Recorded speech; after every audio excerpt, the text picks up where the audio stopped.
I've been busy preparing, and we're looking forward to getting into the gym and really seeing what we're about. We have 5 new faces again, so it's personality change for sure, and I'm excited to get in there and see how our hitters look and how our passing is and how our setting is, and really just start putting it together. We'll be spending the first few days trying to figure out what sort of system we might run. A lot of that depends on our setting.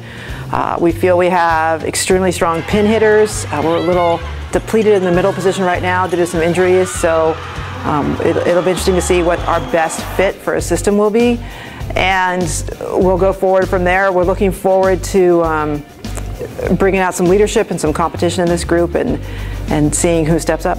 We typically run 2 days, so we typically go from about 8:30 to 11:30, maybe with some groups in there, and then come back in the afternoon at 3 o'clock for a team practice, more of a team-oriented practice.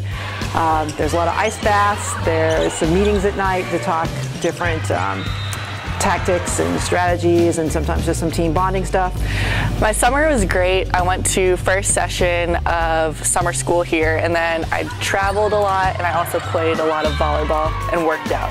I can tell everyone is really excited. We're all very fiery on the court, and everyone's really competitive right now, and that's great because if we use that competitiveness when we play, we'll definitely have a lot of success in the future.